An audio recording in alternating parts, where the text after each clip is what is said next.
it is this primal desire as individuals that we should be meted out an equal proportion as our siblings, Mm. right?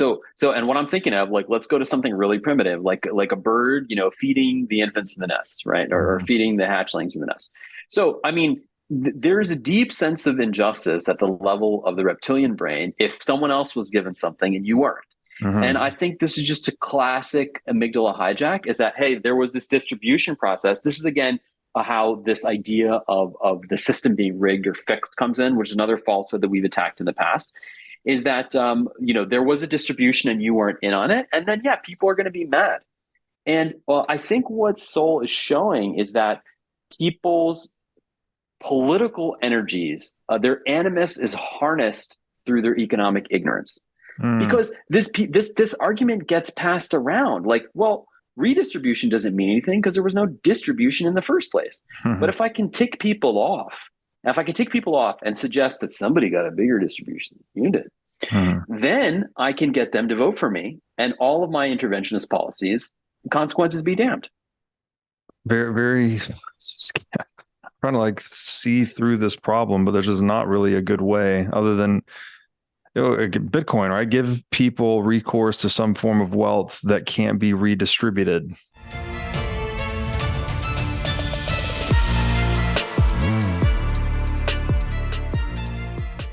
Hey everybody, welcome to the What is Money Show. I am thrilled to have you here joining me on my mission to help shine light on the corruption of money. Now, if this is your first time listening to the What is Money Show, I strongly recommend that you go back to episodes 1 through 9 first, which lays a lot of the groundwork for many of the concepts that we explore on the show. These first 9 episodes are my series with Michael Saylor, and thousands of people have told me that this is the best podcast series they've ever heard, hands down, and that it was instrumental to their understanding of money and Bitcoin. So if you're looking to start a deep dive into the nature of money, I don't think there's any place better that you can start other than episode 1 of this show. Now, a little bit about this show and how it makes money. The What is Money Show is 100% sponsor based. So all of our revenues are derived from direct sponsorships. And I strive to be very selective about the sponsors that I work with, specifically only using sponsors that I use personally, and also choosing sponsors that have values which are well aligned to the values expressed on this show, such as freedom, education, self-sovereignty, etc. So what I'm going to do now is a few ad reads right at the top of the show, and then I'll do a few more ad reads in the middle. And I hope you'll take the time to listen to them, as again, these are hand-selected sponsors, and I think you'll like what they have to offer. Now I'd like to tell you about our sponsor, iCoin Technology. iCoin has just released a sleek new hardware wallet. It looks like a mini iPhone, a little touch screen and camera on it. The device has no Wi-Fi, no cellular connection, no GPS. It's a strictly physically cold hardware wallet. Like I said, it's got a high-res 3-inch touchscreen. It's got a camera for air gapping the wallet. It's got optional Bluetooth compatibility. And it's really a brand new UI, UX experience for a hardware wallet, making it very accessible, easy to use, not intimidating.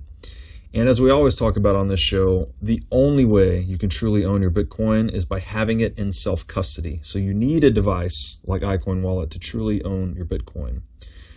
Go to iCointechnology.com today and use promo code Bitcoin23 for 30% off of this new sleek hardware wallet. Now I'd like to tell you about our sponsor, Ledn. Ledn lets you do more with your digital assets. For instance, Ledn offers a B2X loan product that lets you leverage your existing Bitcoin to buy even more Bitcoin. Or you can also get traditional Bitcoin collateralized US dollar loans through Ledn as well. Ledn also offers both Bitcoin and USDC denominated savings accounts, letting you generate yield on your digital assets. Recently, Ledn has launched a Bitcoin mortgage product as well that lets you use Bitcoin to buy a home or finance one that you already own. So go to ledn.io, that's LEDN.io today to sign up. Aneesh Karve, welcome back to the What is Money Show. Hey, thanks for having me. So we are continuing this very fascinating journey into Thomas Sowell's book, Discrimination and Disparities. And just as a segue to how we concluded the last episode, talking about the usefulness of words, but also kind of the inherent risk, right? That they're static, they're fictions.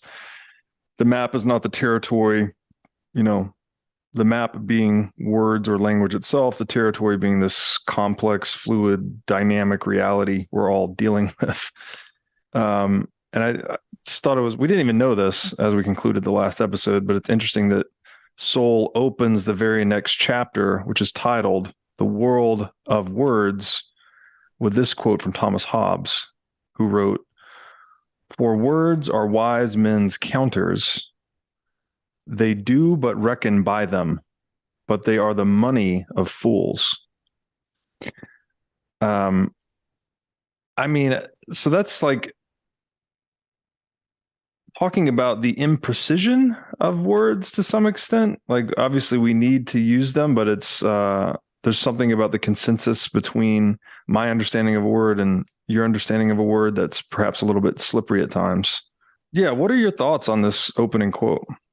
I mean, it's amazingly prescient. And so when I think of the money of fools, I think of fiat.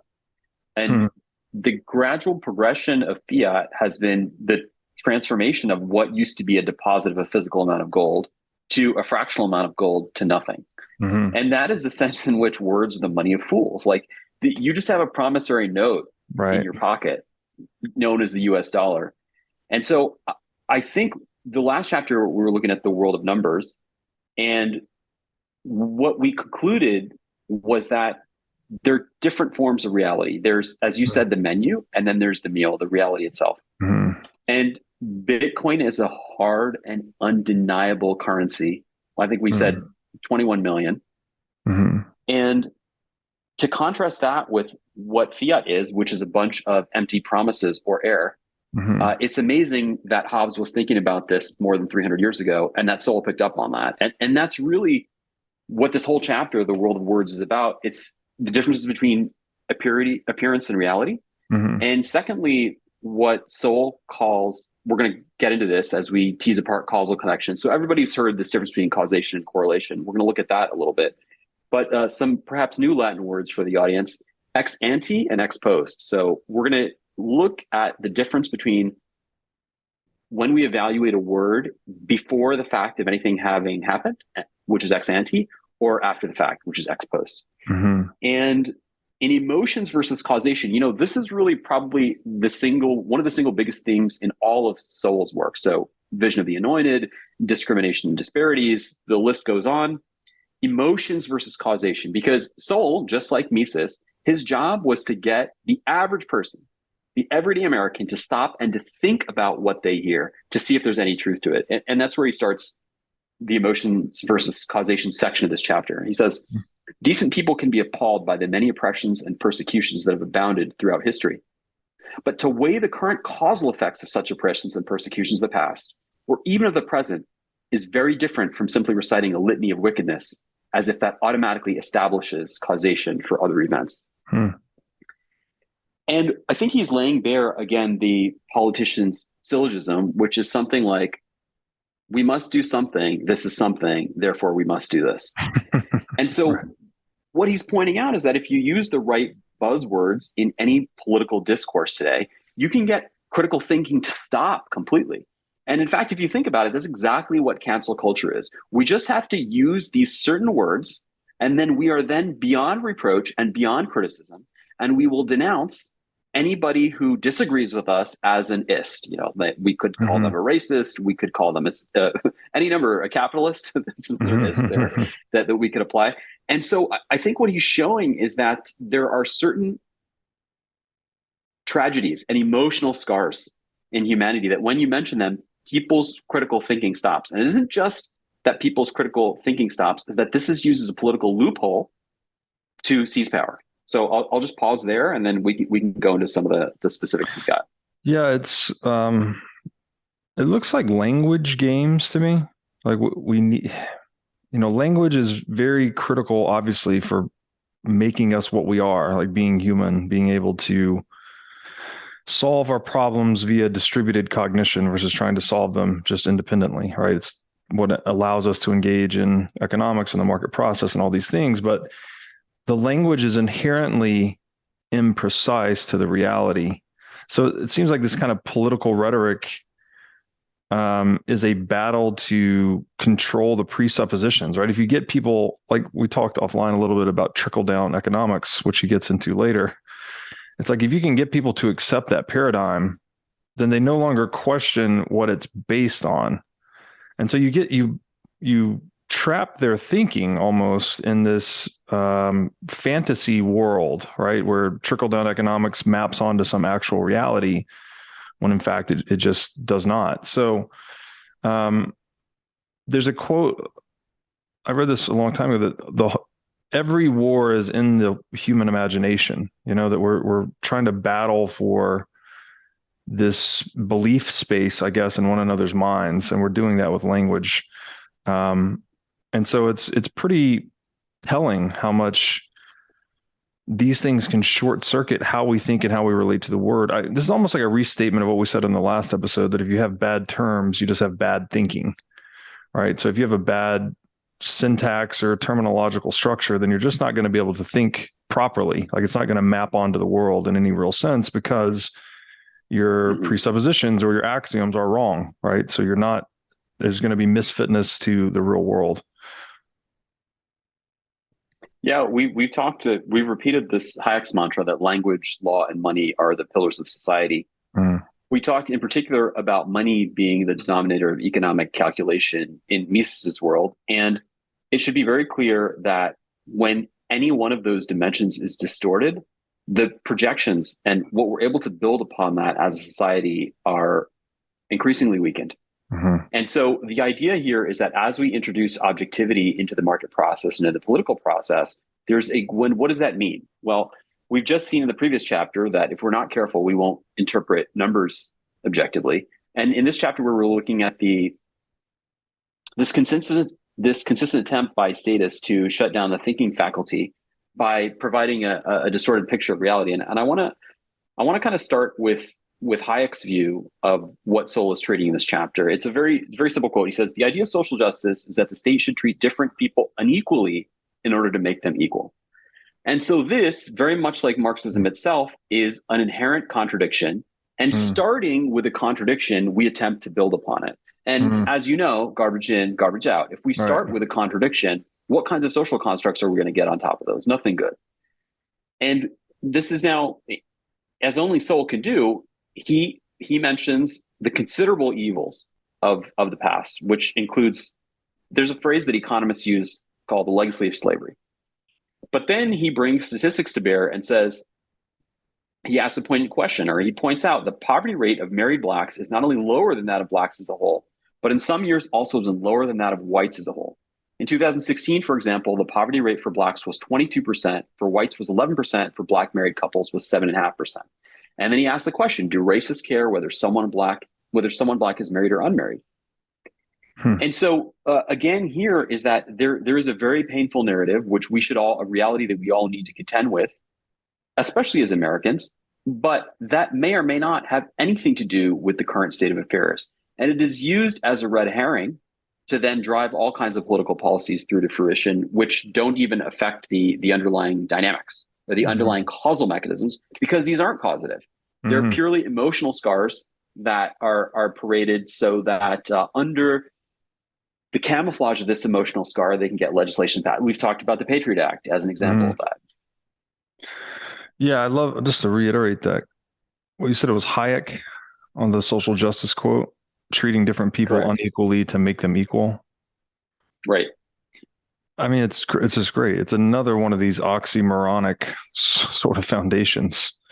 And you're kind of preying on people's intuition for justice here, where I think most of us at least have this natural inclination to want to see people getting what they deserve, right? You kind of root for the good guy to win in the movie and the bad guy to get his just desserts and whatnot. But when you take the reality of unequal outcomes, which is like this Darwinian reality, everything in nature is unequal outcomes, as we've discussed at length, and then you try to assign blame somehow, right? Like, oh, this is a problem that there are unequal outcomes.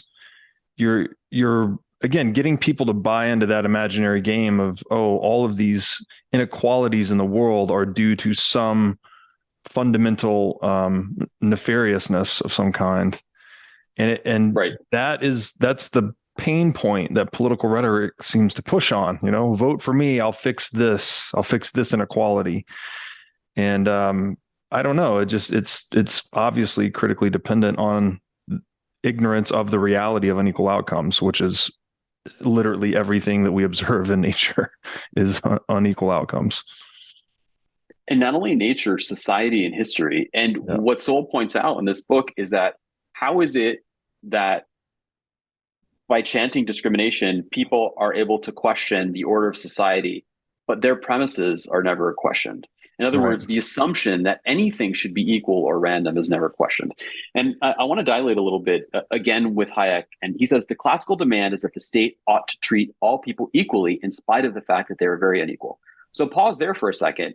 We made this very simple observation. A man, a woman, a person is not equal to themselves. Imagine the difference between you having had breakfast versus not, having slept versus not.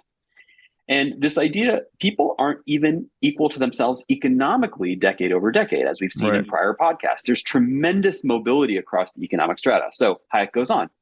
You can't deduce from this that because people are unequal, you ought to treat them unequally in order to make them equal. And that's what social justice amounts to. It's a demand that the state should treat people differently in order to place them in the same position. He finishes, to make people equal, a goal of government policy would force government to treat people very unequally indeed. Yeah, it's what we really want, this idea of treating people equally. It's pretty intuitive if you look at sports, right? You just want the proverbial level playing field or a consistent rule set. You wouldn't say, oh, because Michael Jordan scored so many more baskets, let's bend the rules to where Michael Jordan's baskets count for 1 point, every other player's counts for 2. You're not going to handicap the best player. Yeah, that's exactly what we're proposing with socialism or social justice in general. And this is the fallacy of distribution, right? So the idea that we can redistribute incomes falsely implies that incomes, we'll get more into this later as we come to the close of the chapter, falsely implies that incomes were distributed in the first place. They were not. They were earned. The incomes were earned, and not only were they earned, there were these distributed hidden prerequisites for success that caused the market process to select certain individuals over other individuals. So again, think of that framing. We really should redistribute wealth. Wait a minute, it was never distributed in the first place. And these are the kinds of thought processes that we need to have if we're going to be economically astute.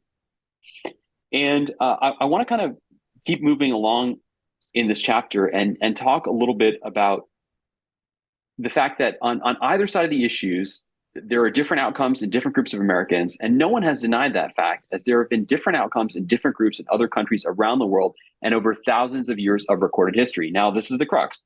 What is at issue here, as in many other times and places, are the causes of those differences. Merely reciting these differences and arbitrarily attributing them to whatever the prevailing social vision of the time declares to be the cause, whether genes or discrimination, is hardly hypothesis testing. Slippery words are among the many ways of evading an empirical confrontation of opposing explanations.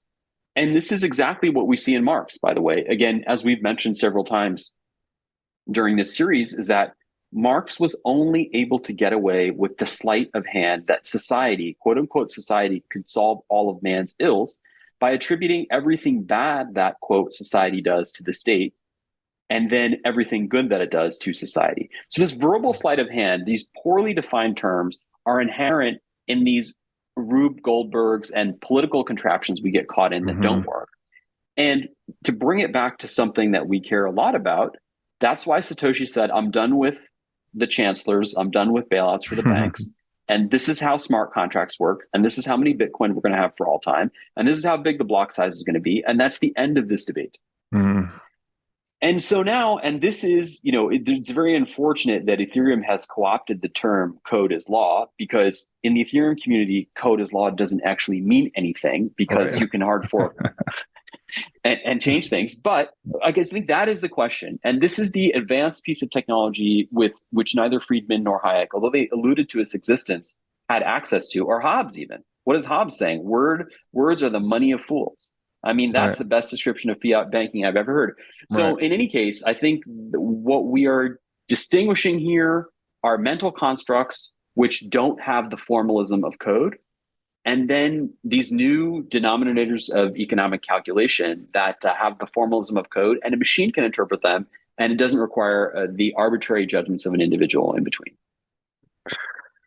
Yeah, that's a great example, right? Where Marx is crediting society with all of the good things that support his perspective on the collective, and yet demonizing the state, which is just another collective, right? It's extremely arbitrary, not formally or rigorously defined. And so you get in, if you can't argue with someone that's created terms like that, because it's heads I win, tails you lose, right? No matter what you have to say, that's right. You're battling in his arena, right? Where he's now defined. What is he doing? He's not defining it. He's just representing it as if they are two isolated concepts, but he's actually commingling them such that he can support his agenda with any comment, right? If it's a negative, if it's perceived to be negative, it'll say it's because of the state. If it's perceived to be a positive, it's from society. But the reality, right, like the highest resolution description of what actually happens is individuals acting and interacting with one another. There is no composite called society, right? It's an arbitrary circumscription of a group of acting and interacting individuals, the same as the state is. And so when you get trapped in that, and I guess that's the problem with Marxist thinking in general, is that it does not have a respect for that. There's a high degree of informalism, let's say. So the terms are slippery, as Sowell describes. Yeah, not only informalism, but blatant self-contradiction. And yet it's written in such a way that the emotional narrative, the emotional arc is so compelling that people don't feel the need to even do any hypothesis testing. Marx himself didn't do any hypothesis testing. Right. And sometimes we call this, there are other flaws here. We call this affirming the consequent sometimes, where you start with what you want to prove, and then you proceed to try and prove it. So a kind of circularity. And the interesting thing, as Mises points out, is that this also applies in the other direction. They call everything that they don't like capitalism and proceed to reason that capitalism is bad. Right. And so I want to now take us into some of the meat of this chapter. So what are you talking about, Robert? You're talking about this imprecision of terms, right? Changing words and meanings. And we're going to go through, there's, I think, 3 to 5 words, which we hear every day in the news. You probably hear every day on the floor of Congress, and whose meaning has been so badly debased from the actual dictionary meaning or denotation that the words hardly mean anything. One of them is violence. And now, if you know, like now speech is violence. And even if you're not, so I could kind of see a gray area if your speech was threatening to physically harm someone. Mm-hmm. But now simply bringing up or talking about certain topics is called violence. And so I want to get into some of these buzzwords, which we're going to tease apart. And, this is frankly the hard thing this is the challenge in this book. The central challenge in this book is that there are certain trigger words. Society has trigger words. And if you're able to trigger people, you can either shut down a discourse and you can shut down people's ability to think clearly. And that's why this book is so hard. It's such a difficult pill to swallow, but it's delicious once you digest what Sowell is saying, is because we have to have the intelligence and the consciousness and the wherewithal to look at what these words actually mean. And let's take some of those apart. So first of all, setting the landscape from Sowell. Among the words given new and often misleading meanings are such common and simple words as change, opportunity, violence, and privilege. Conversely, old meanings have been expressed by new words, as vagrants became, quote, the homeless, exultant young thugs became, quote, troubled youths, and balkanization became diversity. Mm-hmm. And so that last one, so the term balkanization, which comes from the Balkans, where we literally saw multiple disintegrations of society as people, the fabric of society crumbled because the individuals were so different from one another, then somehow got cast into a strength. And I'll start with diversity and then turn over to you. So this is what Sowell has to say. The fragmented society of people polarized into separate group identities used to be called a balkanized society. And the painful history of strife, bloodshed, and atrocities in the Balkans stood as an example of how destructive that can be to all. But that was before the word balkanization was replaced by the much nicer sounding word diversity, from which all sorts of wonderful benefits have been assumed and incessantly proclaimed, bold, without any empirical test of those claims. Yeah, I've got a highlight just past that I'll read. He wrote that the word diversity is used to imply positive interactions with benefits for the various participants and for society at large. But we cannot simply define our way into beneficial outcomes. Whether the promotion of separate identities by race, sex, or other characteristics is beneficial or harmful in its consequences is an empirical question, and a question almost never confronted by apostles of quote unquote diversity. One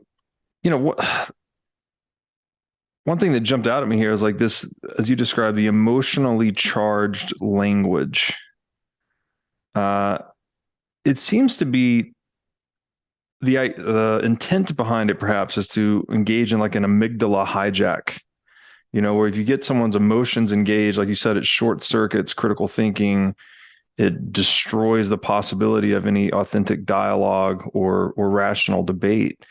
And you're kind of, what are you doing? You're pressing a button that pushes people down into their lower animality.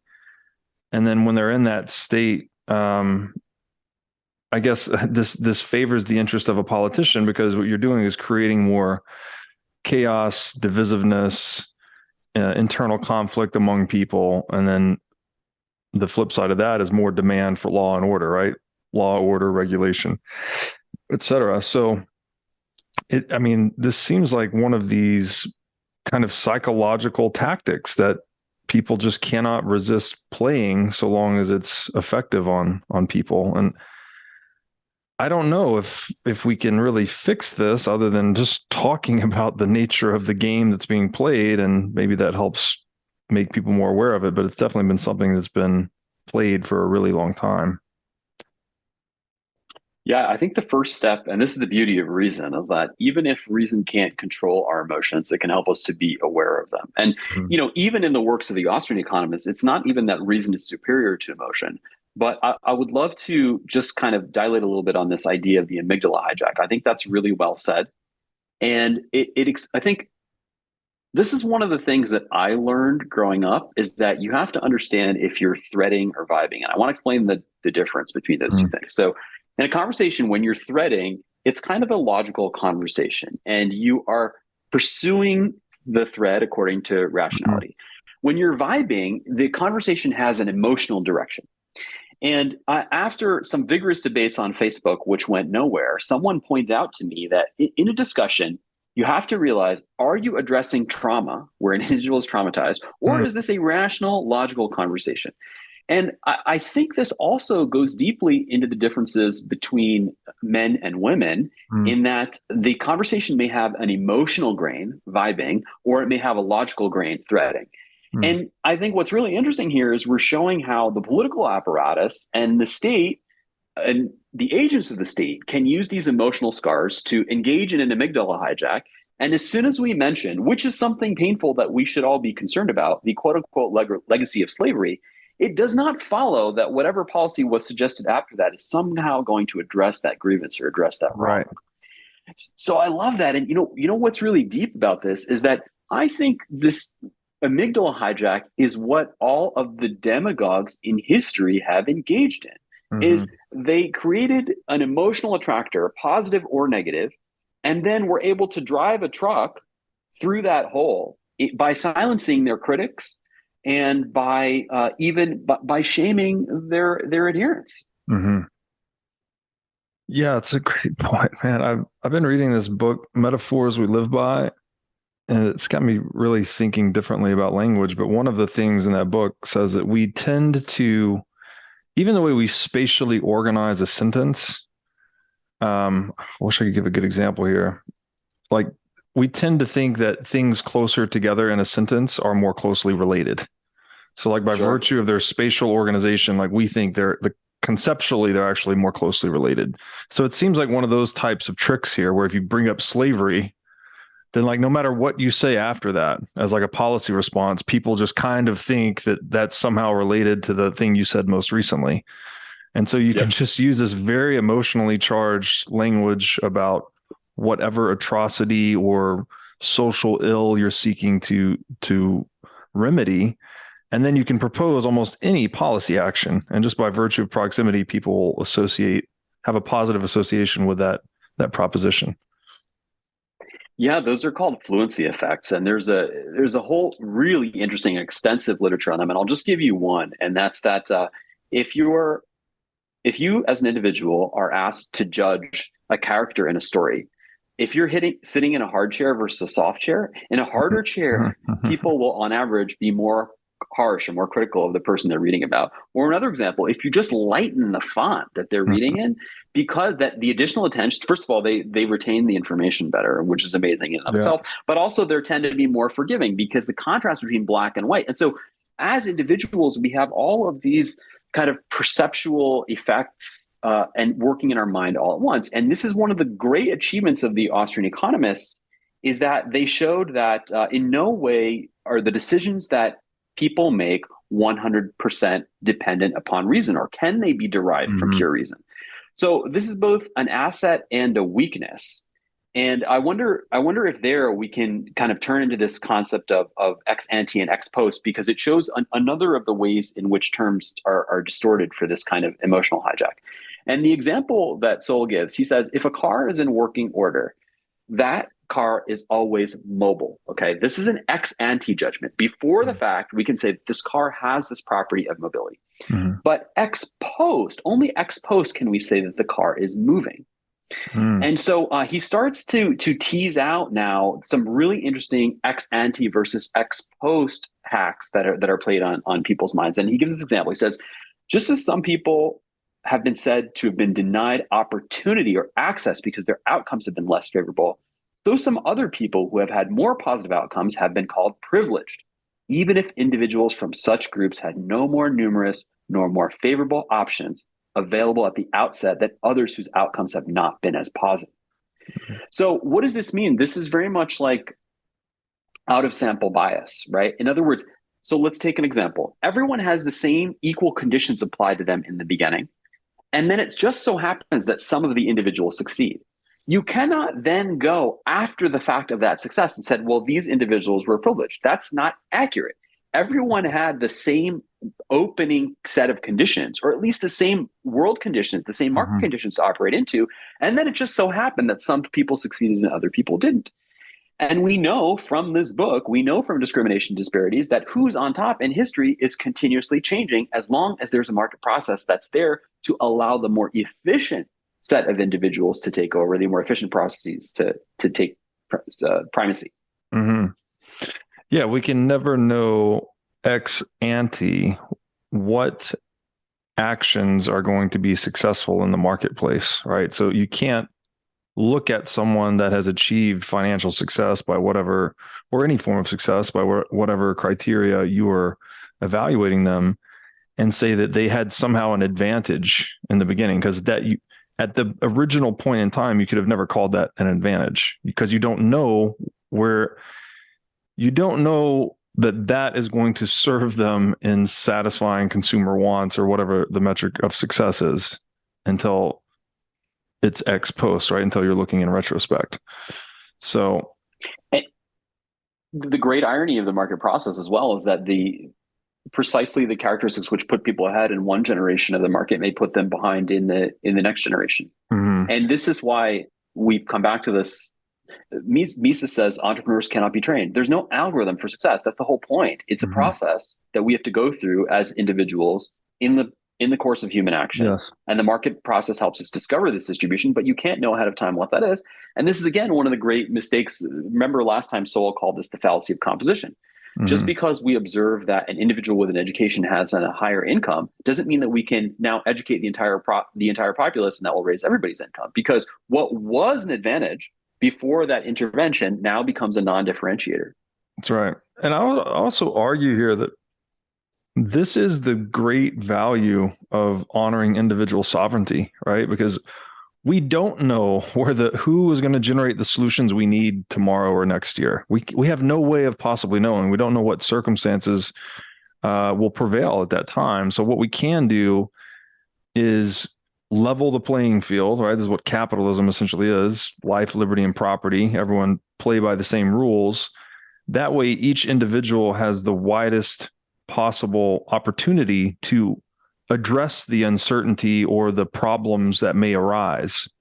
So it's like we're giving ourselves, by leveling the playing field and not trying to legislate, equal outcomes of some kind, we're actually giving ourselves the widest possible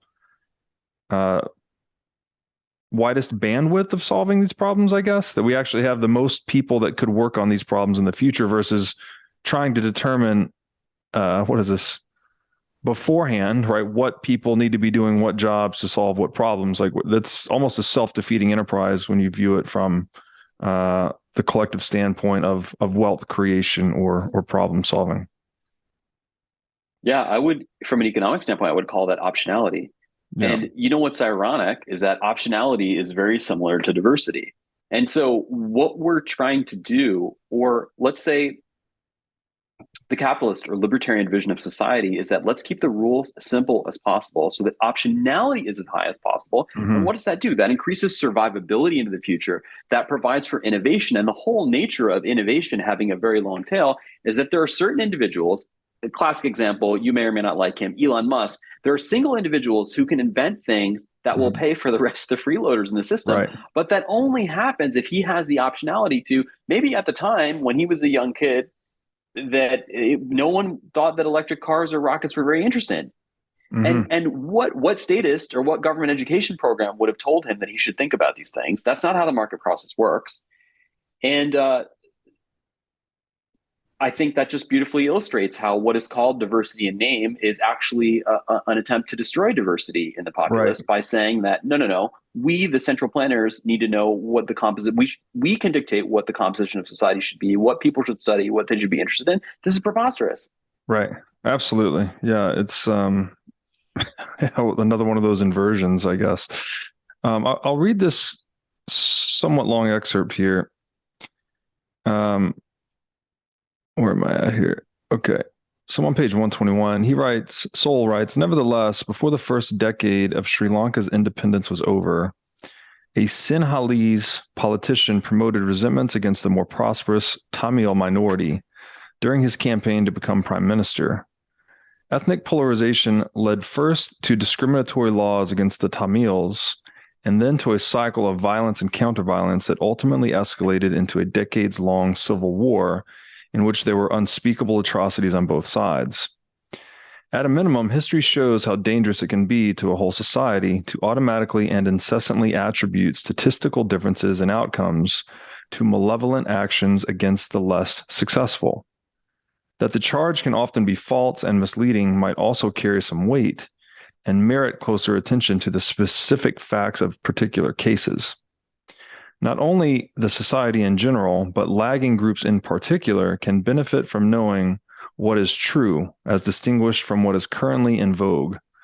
Not only does truth offer a clearer path to advancement, the breakdown of law and order brought on by constantly stirred bitter resentments almost invariably leads to more suffering among the less fortunate. So this is like a lead in to the ex post. And yeah, I just thought it was useful to read, like, the idea of kind of trying to impose a certain opinion about a minority. In this case, he's talking about the Tamil minority. It actually, they're saying they're trying to help the minorities, but the reality is it's an intervention that ends up hurting them. So just another case of that inversion. Yeah, and here what we see is part of this amygdala hijack, empirical evidence will not be tolerated. And it's interesting because Mises has his own view of empirical evidence, which we should probably tie in at some point. But Sowell writes, if the issue were simply one of differences of opinion as to causes of disparate achievements, this is the key tenet of this book, Differences of opinion have been common among human beings for thousands of years and are in principle capable of being resolved by empirical evidence. Here's your amygdala hijack. But when beliefs are anchored in a social vision protected by redefined words, empirical tests are finessed aside. Yes. And in this example, he cites multiple Nobel Prize and Pulitzer Prize winners who cite quote unquote quotations that are completely baseless, have no relation to reality.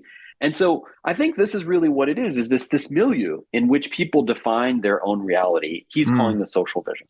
Yeah. And this is this concept of the linguist George Lakoff introduced this concept of framing, is that the frame around a conversation is what is implied but not said. And if in the frame of the conversation are logical contradictions, amygdala hijacks, poor uses of economic statistics, how can we ever hope to even have a reasonable conversation? And this is why I have very little faith in things actually improving through political means, because it will continue to be a confusion and continue to be a debate of framing and like actually understanding the frame that we're operating in. But at a bare minimum, if the listeners can at least have new tools and techniques for sussing out what the frame of the conversation is, we would go a lot deeper, a lot faster. Because what should be achieved in a constructive argument is refutation of the central point. Everything else is details. And what Sowell is pointing out is that so many of these political philosophies, the invincible fallacy itself is never even subject to empirical testing because it's carried through with emotional weight or as part of the prevailing social vision. Yeah, it's almost like that term he's using, social vision. Obviously it's a misuse of the imagination, I would argue. Like, we need to use the human imagination to innovate, create things, tinker and whatnot. But when you try to impose the way you think the world should be, and you try to use coercion to impose that upon people, you're using real force to impose imaginary play. And, this shit doesn't work on the playground with kids, right? If a bully breaks into a bunch of kids playing neighborhood or house or whatever, and he says, I'm going to be the new boss, well, the kids they won't play with him, right? They reject the play. And yet that's sort of what we're trying to do here, that politicians are using this political rhetoric to try and impose their vision of what should be in the world onto the world. And that creates this disequilibrium of sorts, right? Where people are constantly trying to exit these imposed imaginary games where they're being victimized or scammed, and then trying to self-organize, right? But that natural tendency towards self-organization is running into this attempted imposition of imaginary play. You gave me a really interesting thought there, and that's something you've talked about extensively, the inflation of the monetary base. What are the effects of the inflation or deflation of the monetary base on economic calculation and on, I guess, economic self-organization? They're disastrous. And what Sowell is talking about is this concept of semantic inflation. Is that, this word, I'm going to talk about violence in just a second. This word used to be worth an ounce of gold. And now it is whatever the prevailing social vision says that it is. And imagine that distortion has a butterfly effect on the rest of the organization and dialogue of society. So the inflation of the semantic base, I think, is a way to think about that. So words are being inflated and deflated without meaning. And I want to jump right into violence, because that's one that we hear a lot today. And so this started, by the way, in the 60s, which is when we began to see this reversal. So that's when this new social vision kicked in. And it's when we began to see a reversal of the hallmarks of civilization. Murder rates started to go up, sexually transmitted diseases started to go up, single motherhood started to go up. So in spite of the fact that we see ourselves as being more civilized now, the result of this, the inflation of the semantic base, has been a decay in social results and greater disparity actually between different groups and individuals. And so started in the 60s. So this is an example of the redefining of the word violence to the point of being ridiculous. And this is from Professor Kenneth B. Clark. Sowell quotes him: "The real danger of Harlem is not the infrequent explosions of random lawlessness. The frightening horror of Harlem is the chronic, day-to-day, quiet violence to the human spirit, which exists and is accepted as normal." So here we literally have someone saying real violence doesn't matter. What matters is this quiet bugbear that I'm going to use to advance my political and economic arguments. And let me just zoom out for a second and say violence used to mean physical harm to an individual. Now it means anything I don't like. And that's true for so many of the buzzwords in this chapter, whether it's diversity or lack of diversity or violence or change. Those words have become inflated to the point of being totally subjective. Yeah, I love this framing, actually, right? Semantic inflation. Because again, like manipulation of the money, right? If money is this medium we're using to adapt to socioeconomic reality, the realities of supply and demand, right? We're calculating through this medium of money. And if you debase it, you interrupt that rational process, you distort that rational process. The same can be said for words themselves, which are more like the media of exchange of human conception, perhaps.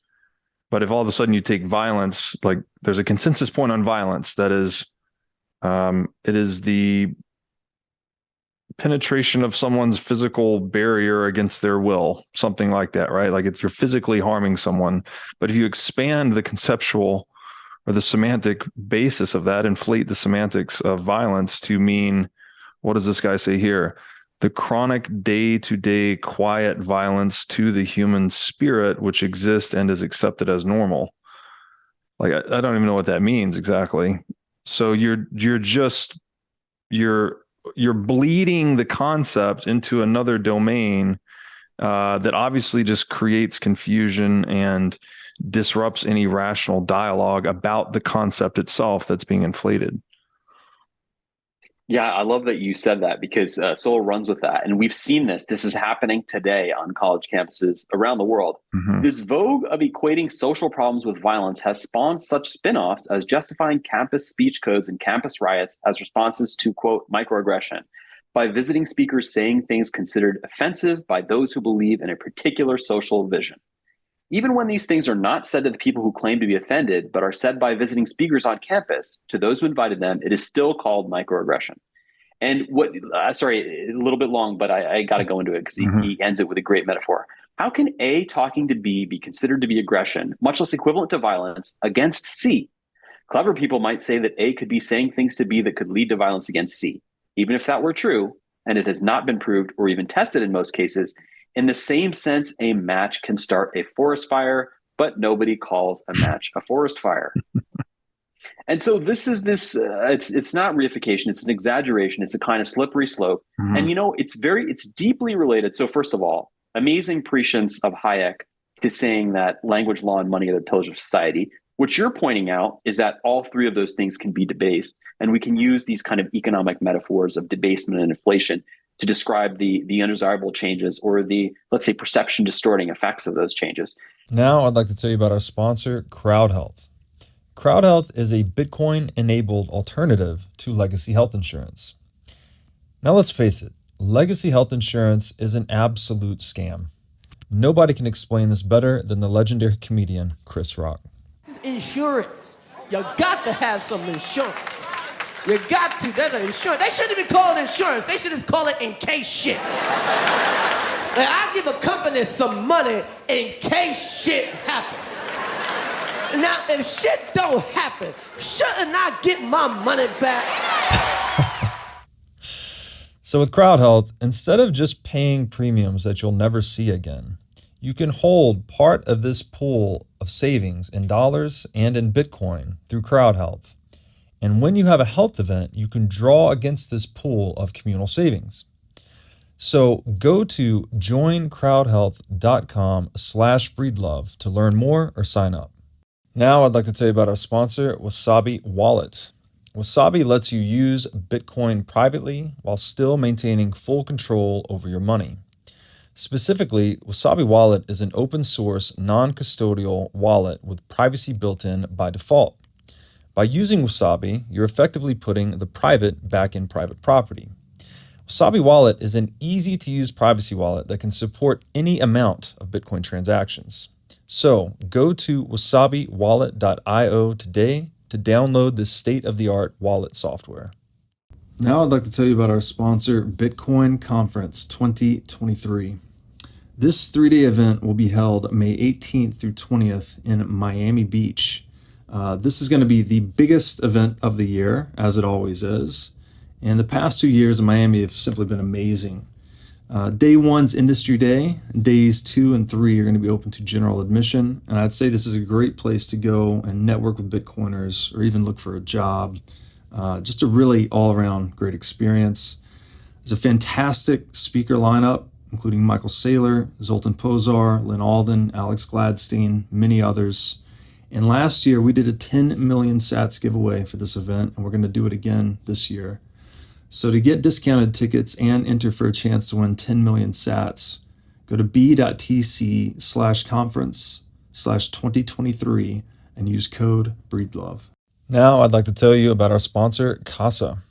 Casa makes it simple to buy and secure your Bitcoin without wondering whether you're doing it right. Specifically, Casa provides a multi-key custody solution, which is by far the most secure way to custody your Bitcoin. Now, when I talk about Bitcoin being theft-proof money or inviolable private property, a multi-key custody model is exactly what I am talking about.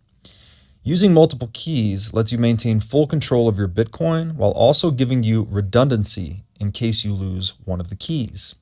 It's also the best way to secure your Bitcoin for inheritance planning purposes. So go to keys.casa, that's C-A-S-A, today to sign up and use discount code BREEDLOVE. And then the thing that I'm fascinated by is that language, law, and money, in some sense, come together in Satoshi's work. Law, in some sense, is smart contracts. Language is the formal language or code. And then money is, hey, no more debate, no more fiat, 21 million. Mm-hmm. And so it's amazing, actually. I still feel like an early optimist, but it would be amazing. I think those who believe in Bitcoin do have the hope that it will affect all three of those spheres of life. Mm-hmm. And these types of redefinitions, it should be as difficult to redefine violence as saying things that I don't like as it is to change 21 million. Yeah, ideally, right? Ideally, ideally, the conceptions that we impute to each word would be consistent across individual minds. To the degree that they're not, is the degree to which we cannot communicate effectively.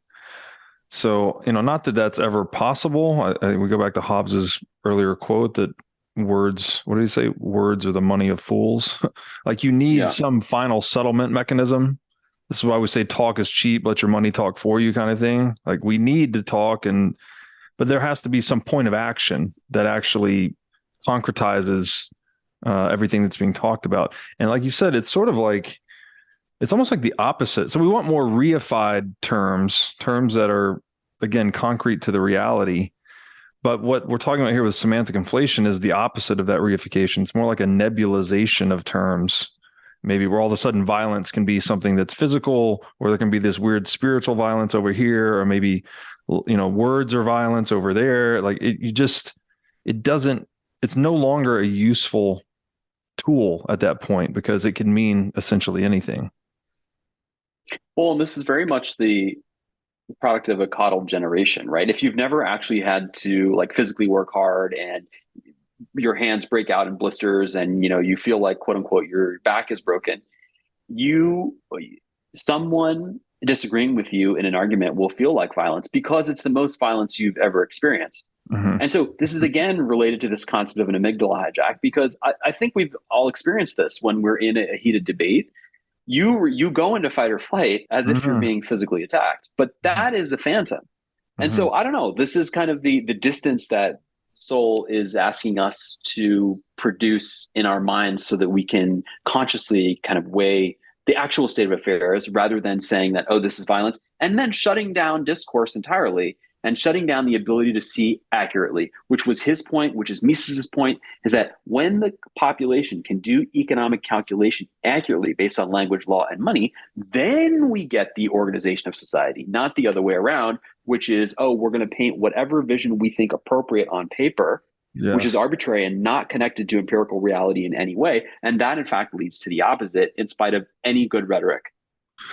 Yeah, that's a great point. I mean, maybe argue that all of this is sort of commercial in nature or based on commerce, because if I'm using words to sell you a certain vision, presumably that vision, that social vision, as Sowell calls it, is intended to ultimately ground out in some action, right? Like a policy action of some kind. And obviously with money, it's very commercial in nature. So if we look at it from that lens, it would be much more useful if people could not be deceived in these commercial interactions, whether these are debates about social vision or just money itself, right? That you don't want. I guess you could say price signal distortion is like a way of confounding that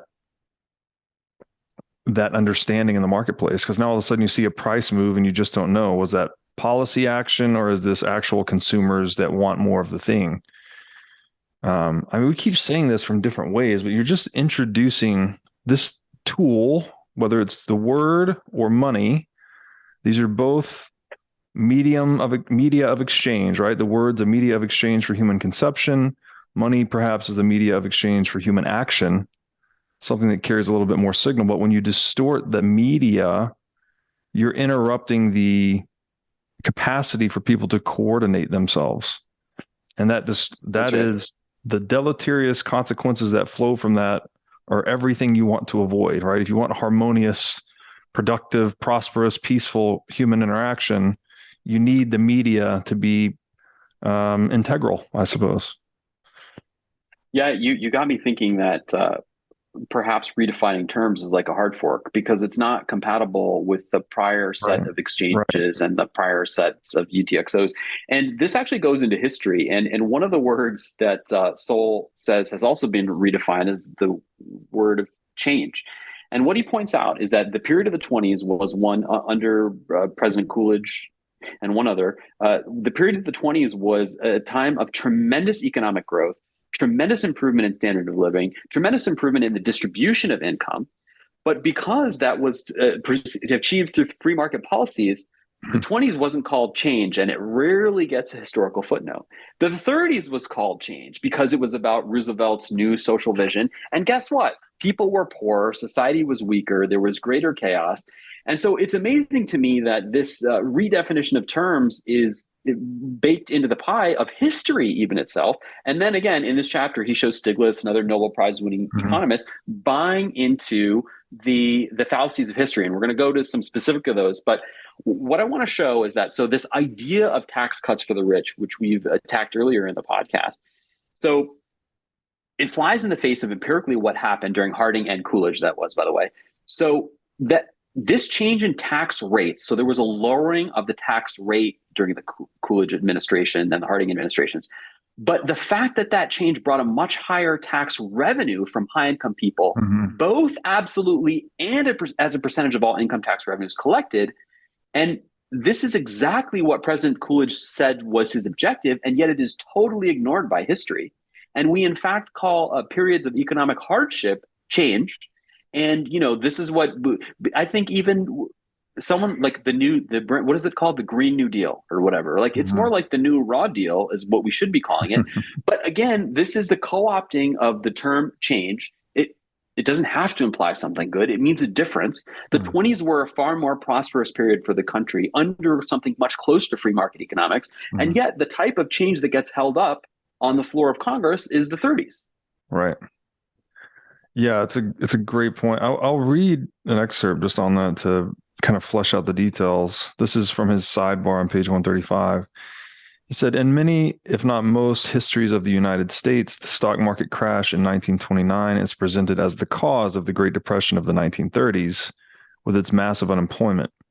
But in fact, unemployment never reached double digits in any of the 12 months that followed the stock market crash in October 1929. Unemployment peaked at 9% 2 months after the crash and began an irregular decline that brought it down to 6.3% in June 1930. That was when a massive increase in tariffs was passed, despite widely publicized warnings from more than 1,000 economists that this would make matters worse. 5 months after the smooth the Smoot-Hawley tariff bill was passed, unemployment hit double digits and remained in double digits for every subsequent month during the rest of the decade of the 1930s. So it's just a, great fleshing out of exactly what you just said, that we hold up the 1930s as if there was some great change that, was it the New Deal? Is that what they called it back then? Yeah, Roosevelt was the New Deal, yeah. Right. But the reality and they're is, even invoking that language today. Yeah, the reality is we had more positive change prior to the intervention. The intervention itself caused negative change, at least in an economic sense. And here's what Sowell says about exactly the point you just made. In any event, to the intellectuals of the decade of the 1920s did not deserve the honorific title of an era of change.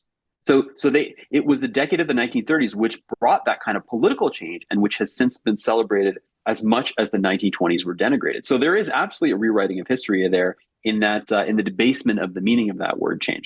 And now I want to get into really where Sowell, without ever explicitly allying himself with the school, really makes the Austrian argument as well as I've ever seen it made for the market process outside of Austrianism. He says, he's talking about Roosevelt's time, to the intellectual elites of that time and later, relying more on market processes than on political interventions in the economy was abdicating responsibility for the public welfare, rather than simply a different belief by Presidents Harding and Coolidge that the public welfare would be better served by letting markets function under known and stable laws, rather than with unpredictable ad hoc government interventions.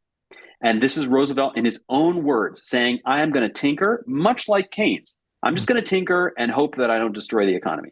The country needs, and unless I mistake its temper, the country demands bold, persistent experimentation. It is common sense to take a method and try it. If it fails, admit it and frankly try another, but above all, try something.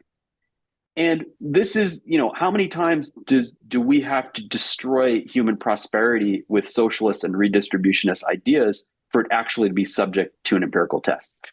And if I may, I want to tie that to Mises. Okay, so what is being said here? So first of all, the first straw man, which is inherent in this, is that if we don't have central planning, we will have no planning. And the thing that I want the audience to understand for all time is that the opposite of central planning is not chaos. The opposite of central planning is distributed planning. And distributed planning, we've shown in some of our other work, takes into account much more information than central planning ever could. So central planning is a subset of the kinds of things you can do in distributed planning. And I have to tie in Mises here. So when socialists declare that order and organization are substituted for the anarchy of production, conscious action for the alleged planlessness of capitalism, true cooperation for competition, production for use, for production for profit, what they have in mind, this is a killer blow, is always the substitution of the exclusive and monopolistic power of only one agency, watch this, for the infinite multitude of the plans of the individual consumers and those attending to the wishes of the consumers, the entrepreneurs, capitalists. That is it, right? We could say probably the core theme of this entire series is the debunking of central planning, right? Like it's ineffective, doesn't work, but that doesn't mean no planning, right? It's centralized, one single agency doing the planning for all individual agencies, like consciousnesses, minds, or you have individuals self-sorting, self-organizing, planning for themselves. And for, a great take on that, you could go to Hayek's The Use of Knowledge in Society, that just argues it's a computational problem, right? It's central computing versus distributed computing. Which one gets more throughput, basically? And then even what was it the Coolidge quote I think you read, where he said, "Look, we need to tinker, and we need, rather than having the Roosevelt, yeah." FDR. Rather than having these ad hoc things, what would be really useful is just have kind of like a stable, predictable policy. Again, we're back to this very basic intuition of like, people need a level playing field, right? Simple, predictable, fixed rules. And then they need to be allowed to play and tinker on top of that. That's what Taleb would say entrepreneurship is tinkering. That's all it really is you're just trying different things to see what works and adapting. And on the individual level, tinkering is a fantastic thing, and we want that optionality. But for FDR to say, well, I'm just going to try a bunch of policies and let's see 4 months later, 4 years later, if they worked, is a luxury we can't afford. And right. Now Sowell goes into an economic study of the Great Depression in a leading scholarly journal in 2004, concluded that the effects of government policies had prolonged the Great Depression by several years.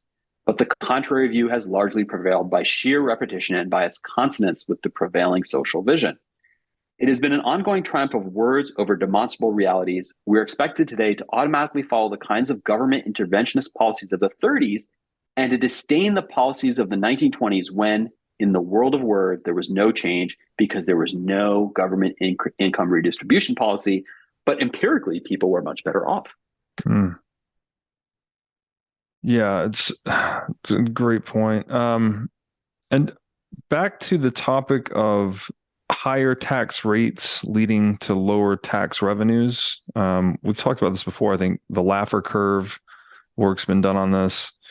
I'll read an excerpt here that he wrote. He said, in 1920, when the highest tax rate on the highest incomes was 73%, people with incomes of 100,000 or more paid 30% of all income tax revenues.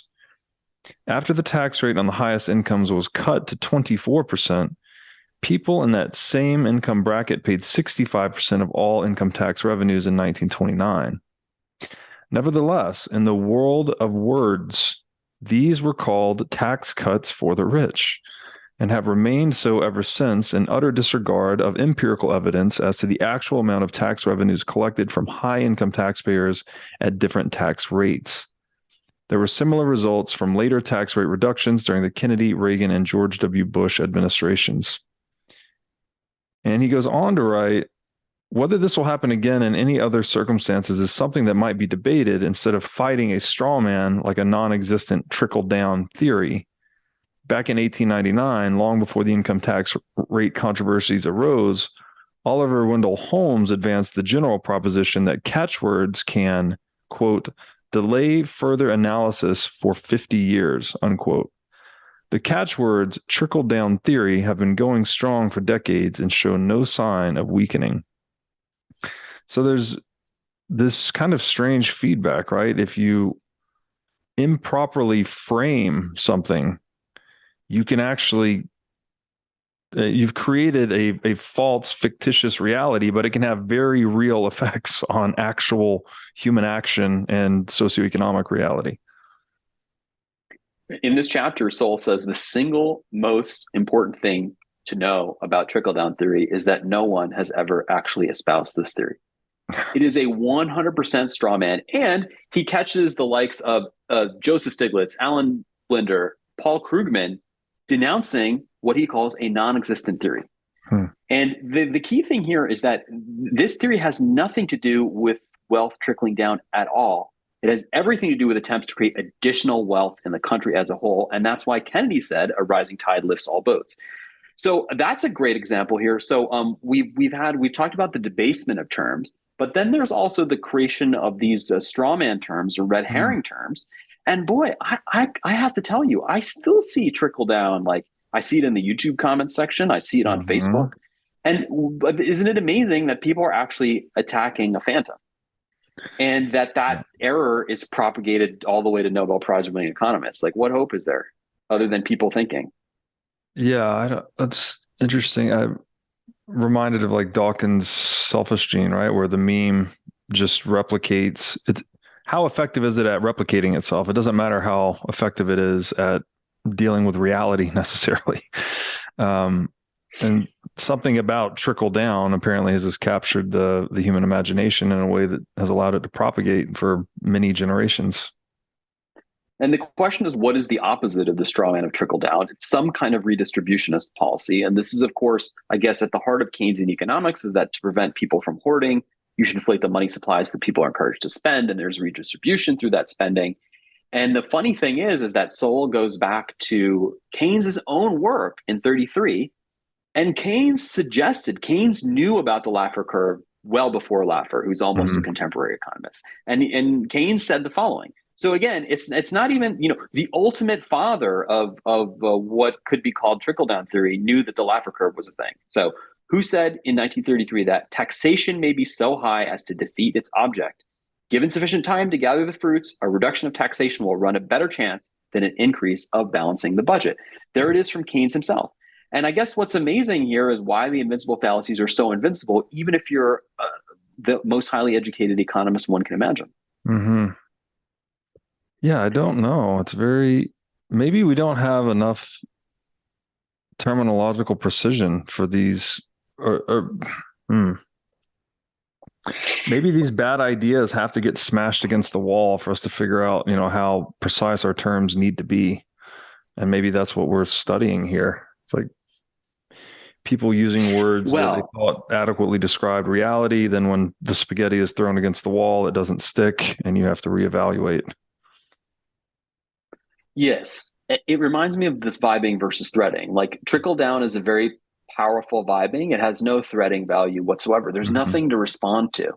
But the reason that the term persists is that politicians and other rabble-rousers can gain the attention and energy of the populace by suggesting to them that they're oppressed, because that's all trickle-down theory is. Trickle-down theory says basically, you're going to get someone else's crumbs.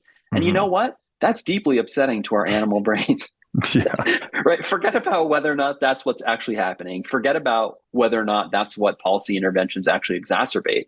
But it's a classic amygdala hijack. And one of the things that Sowell talks about is this concept of fictitious villains. Right. And so I guess if a politician is going to sell you on the idea that their policies and their ideas can save you from whatever suffering you're in, they have to create a dragon, so to speak. They have to create a bugbearer, fictitious villain. And what's really interesting, I guess, Secretary of the Treasury, Andrew Mellon, has been painted as one of these free market villains, even though if you actually go back, there's two empirical facts. Okay, so let me explain for a moment. These concepts of trickle-down theory, of tax cuts for the rich, go all the way back to the 20s and the 30s, and the debates that were being had about the free market and the reaction to the free market, which was FDR, like the ultimate sadist, the ultimate interventionist, which, people have modern politicians have even styled themselves as a new FDR. But yet Sowell shows that in spite of this villainization of Mellon and the market process, two things are absolutely true from history. And any student, forget about the fact that Nobel Prize winners get this wrong, can check this in two objective accounts. First of all, Mellon wrote a book during this time. He made it very clear that he thought the concentration of wealth in the hands of a few was evil. Second of all, the IRS tax records are objectively available to anybody who wants to read them. And what you can see is that the tax rate went down and tax revenues went up and the share of taxes paid by the wealthy went up. So I guess I'll just pause there and say, this is another part of the political sleight of hand that is engaged in at all levels of scholarship to completely recast the path and make a fictitious villain that never existed, and then just attack that straw man, which is very easy because there's no counterexample or counter evidence to this imaginary thing that there's counter evidence, but what you then become a fool if you argue with somebody who's attacking a straw man. Yeah, it's extremely pernicious, and it does require what we're doing here, this kind of like subtle exploration of language, right? Of how it's being twisted and manipulated to read between the lines, I guess, and see what's really going on. I don't know, man. Very, very tricky stuff. I wonder if humans are just always going to be perennially subject to these types of deceptions. Well, maybe on the semantic level, it's entirely possible. But this is the beauty of a medium of exchange in the monetary sense, is that the precision with which we can exchange words is questionable. For a long time, or during the most prosperous periods in American history, we could objectively exchange gold or silver. And maybe I gave you a silver certificate, a piece of paper, but it was understood that that promissory note was redeemable for an actual commodity. And so my hope, and hopefully many of us have been in foreign countries, and you can go to a foreign bazaar And as long as you have the local currency or a currency that's valued than the more local currency, you can get along just fine with people, and you can exchange and you can make your way through life. And so I think the point for thought, this is I guess the really interesting thought you've given me, is that maybe the lesson of Facebook, Twitter, et cetera, and anybody who's tried to argue or change minds, even with noble intentions on those platforms, knows what I'm talking about. Maybe they're showing that verbal communication does not scale.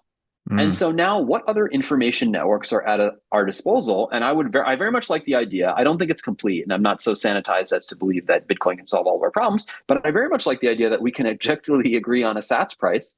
And, we can effect an exchange by transferring you Sats, and you have no fear that those Sats will be debased over time. And B, there's no chance that the Sats which were signed over to you, well, modulo some crypto primitives breaking, are going to be taken away. Yeah, it's a great point. And then, entrepreneurship, to be an innovator, it necessitates this kind of forward-looking orientation. Like you're trying to map your current action to future consumer demands, right? And so there's this, you have to play with language, right? When you're raising capital or building the business or engaging in sales and marketing. So you have to play with the money of fools, as Hobbes calls it. But to be able to settle that into something that's very tightly coupled to reality, I think in the long run it's just going to reward those who best map their language to reality over time, right? So like the entrepreneurs that were most adequately predicting where things would go and creating a business or a vision to satisfy those consumer wants would be the ones that would succeed, and those that did not would fail. So perhaps in the long run, just by virtue of having a freer market and more, a greater intensity of entrepreneurship and exchange, let's say, that you'd get people that are speaking more precisely and dealing with reality more deftly, even in the money of fools language itself. Yeah, this takes us to the coda, and I think Sowell finishes this chapter very strongly, and I hope to spend a lot of time on this section because it's the most profound. Has the most Austrian overtones. It's the best defense of the free market that I've seen, and that I think we've come upon, at least in this book. And what you were so Sowell makes a further distinction to what you just made. And it isn't that words are inherently fuzzy. He says there are two different senses of a word. There's declaration, which can be tested empirically, and there's insinuation. And what he says is what words openly declare can be tested against empirical evidence, but what words insinuate can bypass that safeguard. Now, and this is where he really, I think for me, where I really received a lot of energy from the chapter. Even an innocent sounding phrase like income distribution, let me make sure I got that right. Yes, even an innocent sounding phrase like income distribution, endlessly repeated, can suggest a process in which income exists somehow and is then distributed, as one might distribute food at a dinner table or gifts at Christmas. But that's the problem. Income isn't distributed at all. And there's no question of whether it was just or unjust because, so again, most income in a market economy is earned directly by providing something that someone else wants and values enough to pay for it, whether what they're paying for is labor, housing, or diamonds. Yeah, it's so good. The metaphor is not proper, right? Like income distribution, it invokes this experience, perhaps what we've all had, right? Having food distributed at the dinner table, but that's not how income is actually generated. It's generated through this process of earning, right? You're actually working to create something that someone else wants and then exchanging that thing with them for something you want. So it's the metaphor. It's weird. I wonder how, what is it about income distribution that becomes such a sticky metaphor if it's not apt? I can answer that, and it is this primal desire as individuals that we should be meted out an equal proportion as our siblings, right? So, and what I'm thinking of, let's go to something really primitive, like a bird, feeding the infants in the nest, right, or feeding the hatchlings in the nest. So, I mean, there is a deep sense of injustice at the level of the reptilian brain if someone else was given something and you weren't. And I think this is just a classic amygdala hijack, is that, hey, there was this distribution process. This is, again, how this idea of the system being rigged or fixed comes in, which is another falsehood that we've attacked in the past, is that, there was a distribution and you weren't in on it. And then, yeah, people are going to be mad. And I think what Sowell is showing is that people's political energies, their animus is harnessed through their economic ignorance. Because this argument gets passed around like, well, redistribution doesn't mean anything because there was no distribution in the first place. But if I can tick people off, and suggest that somebody got a bigger distribution than you did, then I can get them to vote for me, and all of my interventionist policies, consequences be damned. Yeah. Oh man, it's very, very trying to like see through this problem, but there's just not really a good way other than Bitcoin, right? Give people recourse to some form of wealth that can't be redistributed. Right. That helps. And that lets them circumvent this metaphor in actuality. That's the economic level of the exchange. But there's also, now people can listeners can X-ray the difference between the declaration of a word and the insinuation of a word. And Sowell, and he goes through this. So first of all, again, Nobel Prize winning economist Joseph Stiglitz, he says that, quote, the share of income grabbed by the top 1%.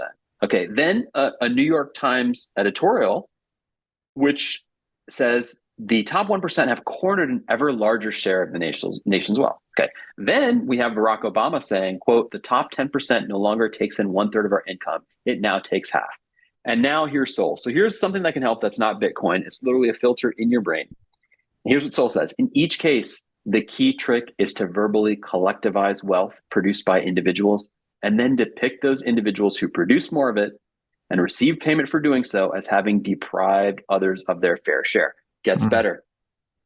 With such word games, one might say that Babe Ruth took an unfair share of the home runs hit by the New York Yankees. The mic drop right there. Right there. Yeah. Right. So the idea is that, that's not what Babe Ruth was actually. This is the difference between rent sinking and actually creating economic value. If you took Babe Ruth off of the Yankees, it's not like the home runs would suddenly go to the other players. They just would have lost her, and they would have had that many less home runs. Yeah. Yeah. They were earned, right? Oh man, so good. And this goes into international economics as well. So Sowell says, sometimes these word games are played on an international scale. The wealth created in the United States by Americans is rhetorically transformed into part of, quote, the world's wealth from which Americans take an unfairly large share. Actually, no. We have a nation which has, to some limited extent, been capitalist. Limited extent. We don't have real capitalism. Therefore, it should not be criticized. But to a limited extent, we've had free markets. We've had optionality for individuals. And that nation has produced a tremendous amount. There's nothing that we've taken. What we got, we did in exchange with the rest of the world. Now, this isn't to say that America doesn't do unfair or wrong things, but it is to say that this frame of America taking from the world's wealth, when in fact we're creating a huge portion of the pie, is a completely false insinuation and is a complete mischaracterization of what is actually happening. And that is, there are lots of ways to characterize economics. The study of hidden consequences is one. And as such, if we want to see the hidden consequences, we need to have more accurate models for reality. And that's why I think it's so beautiful that Sowell gives us examples of Babe Ruth, taking home runs from the rest of the Yankees being one that we can use now when we read an economic headline or when we hear a political agenda. I'm like, wait, is that what's actually happening? We should be very careful, in fact, that the argument and the frame around the discussion isn't already such that only one conclusion is even possible. Yeah, it's fantastic. I often, for simplicity's sake, try to boil it down to making versus taking, right? That there's two mutually exclusive roads to wealth acquisition. You can either make it, which is to work and trade for it, or there's taking, which is just unilateral theft or confiscation. And so it seems like it's conflating those, right? It's like, well, the incomes that we're talking about were actually made, right? Like people went out, did work and sold products or services, but then it's couched in this language of, the top 1% are taking a third of the income, or something like that. And so there's a misframing there. And then there's also just, I guess, that belies a general misunderstanding of zero sum versus positive sum games. Yes. Right? Like it's not, your win does not necessitate someone else's loss if it's a positive sum game. That's only in the case of a zero sum game where wealth is, somehow in fixed supply. But that's not, that's why we're doing economics, right? The division of labor is what's expanding total wealth creation per capita or per unit of labor input. And, again, there's just enough complexity there, or maybe enough terminological lack of clarity. Maybe people don't understand these terms or understand these dynamics enough that you can get away with this political rhetoric of, the top 1%, which, first of all, the top 1%, as we already said, is not any static cohort.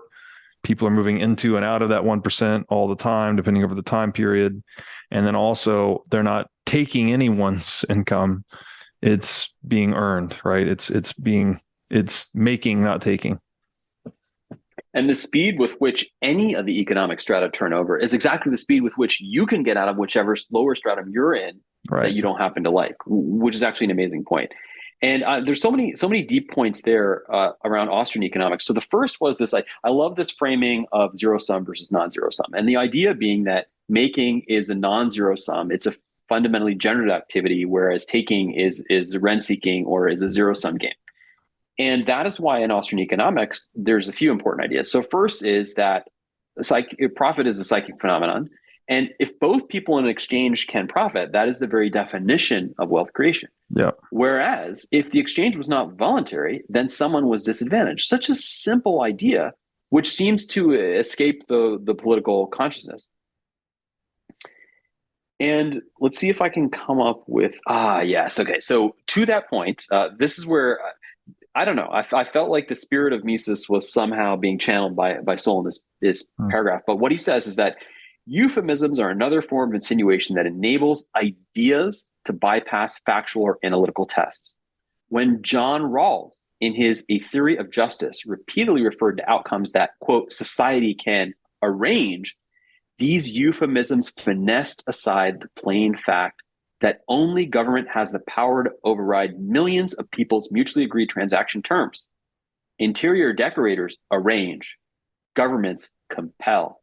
It is not a subtle distinction. Yeah, it's once again, right? Just using a term that I guess invokes something that's more peaceful, right? We're just arranging the affairs of a group of people, but the truth is it's compulsion, right? There's force beneath that arranging. Well, an arrangement isn't even possible. So this is the Ludic fallacy again, is that the central planner has a model in their minds, which they believe they have a chessboard in their minds. And they believe, well, if I put this knight here and this rook here and this bishop here and this pawn here, we'll get to society. That's totally false. And what Sowell just goes on to say, something as beautifully as Hayek himself could have said it, is that no, you arrange furniture. You don't arrange people, which is the invincible fallacy in motion, is that, wherever we see an arrangement, which is a form of structure that we don't like, we're going to reverse that arrangement. But this completely neglects the fact that political power emanates from the barrel of a gun, as Mao famously said. Now, Sowell goes on, he says, nor is Rawls the only income redistributionist to evade the reality of compulsion, which is to say the loss of millions of people's freedom to make their own decisions about their own lives when an inequality of economic outcomes is replaced by a far more dangerous increase in equality of power. Unequal economic outcomes nevertheless permit even the less fortunate to have rising standards of living. But power is inherently relative, so that more power for some means less freedom for others. And so in the idea that, well, first of all, income is not distributed, it's earned. And people and societies cannot be arranged. They can be compelled in different arrangements. Once you x-ray all of that, in the name of more equality, what we are doing is destroying the freedom of individuals and creating an inequality of power. That's the simplest way to say it, is that all of these programs for so-called better outcomes actually create a massive disparity. A state that can give you everything that you want can also take everything from you. It's really that simple. And I've never, outside of the Austrian literature, I've never seen it phrased as concisely as it is here. And I'm going to give you a thought to run with as we start to culminate this chapter. And it's that people were very worried about the contagion of viruses and okay, that's one consideration. Has anybody stopped to worry about the contagion of authoritarianism? And that's what Sowell is saying here, is that you do, for a little bit of intervention requires a little bit of compulsion. And then what you're doing is creating a vast disparity between the populace and the government.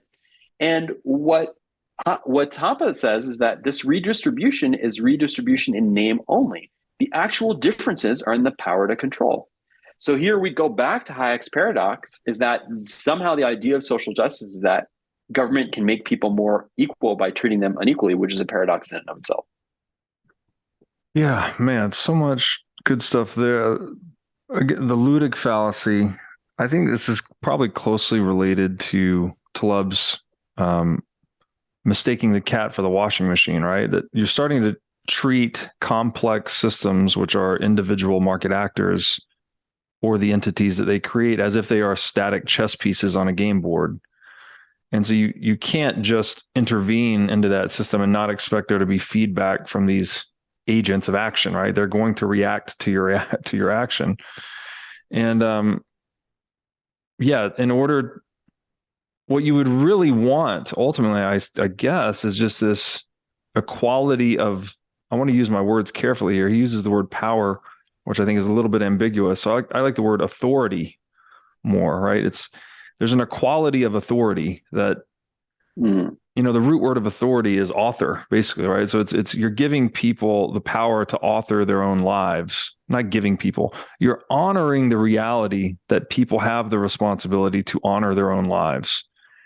And which I guess gets into that old saying that the government that governs best governs least, right? It's all you really want government to do is maintain that level playing field, right? Life, liberty, and property, and then leave everyone alone. Let just everyone mind their own business. And that's what creates the best individual and collective outcomes. And you don't have to engage in the ludic fallacy for that. You're actually just letting the game be played rather than trying to dictate the outcome of the game, which not only does it not work, but it also leads to these inequalities of authority we've described here that leads to atrocities across history. And this, I guess, ludos, Greek for games, is ludus or ludos. And I would go a step further in saying that stepping out of the ludic fallacy is stepping out of these political mind games, which are misframed and mischaracterized, and into the hard reality of the decisions we need to make as acting individuals to remove our own uneasiness and to affect the exchanges that we think will lead to our own prosperity and those of our families and those of the planet around us. And we've got plenty, I think, of room here to realize that the terms. A lot of this chapter in the World of Words was about terms that have been debased and destroyed and redefined, and freedom and capitalism are absolutely two of those words. And I am amazed, looking especially at the last 3 to 5 years of pandemic policy, at how the word freedom has been twisted and contorted to mean harming others, being selfish. Now, in no case, and I don't think any social philosopher would attempt to justify that freedom allows you to harm others, but it never meant that. And I want to go through, let's see, a quotation that Sowell shares of an example. Let's see, I just want to see where he pulled this from, of how the term freedom. Okay, yes, Professor Angus Deaton. Okay, and so this results-oriented definition or redefinition or debasement of freedom is something to examine. In this book, when I speak of freedom, it is the freedom to live a good life and to do the things that make life worth living. That's okay, seems reasonable. The absence of freedom is poverty, deprivation, and poor health. Long the lot of much of humanity, and still the fate of an outrageously high proportion of the world today. So, I mean, we're doomed. if people can take a word as simple as freedom, which is simply the autonomy of the individual until and unless they infringe on the autonomy of other individuals, and redefine it to mean that you now have a right to a basic income, and that somehow without freedom, you will be in a state of poverty. I mean, this is absurd when exactly empirically the opposite is true. Yeah, once again, all this talk of rights, we rarely do we stop to consider that every right, this is some thing that you have, the thing that you as a human being just have the intrinsic right to receive. That doesn't just come out of the wild blue yonder, right? There's some responsibility attached to every right. So if you have a right to 3 hot meals a day, right, which is a very easily sellable, egalitarian notion, right? Everyone should be able to eat. That sounds great. No one supports hunger, right? Everyone wants everyone to be able to eat. Yeah, exactly. But the flip side of that is, okay, if that's a basic human right, 3 hot meals a day or shelter, whatever your thing is, the question is, whose responsibility is it to provide the 3 hot meals per day That's or right. the shelter or whatever the thing is? And so you can't just say something is a human right and expect it to magically appear. And I think too, on the topic of freedom, I saw this once, that life, liberty, and property are the 3 temporal aspects of freedom. So again, this is in the 1215 Magna Carta, like that's what all the government was supposed to do. That was the philosophical scope of government, is to basically preserve life, liberty, and property. Well, if you take someone's life, right, if you kill them, well, you've stolen their future freedom. If you take someone's liberty, right, you incarcerate them or you restrain them somehow, you've taken their liberty, their freedom to move about in the present moment. You've restrained them from options that would otherwise be available to them. And if you take someone's property, well, you're actually taking the fruits of their past freedom, right? Things that they've gone out and earned for themselves in the world. So it's like, again, we're kind of trapped in language where maybe these terms, especially the highest levels, are maybe somewhat ambiguous and imprecise, but there seems to be a very deep connection between the notion of freedom itself and that scope of government, right? Just giving people this level playing field of life, liberty, and property actually supports the most individual freedom, which then furthers, if you consider freedom in the other sense of like actually just options available to people, it actually supports the conditions under which innovation and wealth creation occur, which means people get more options to do things in the world. Like, we talking on a Zoom call right now, this was not an option 25 years ago.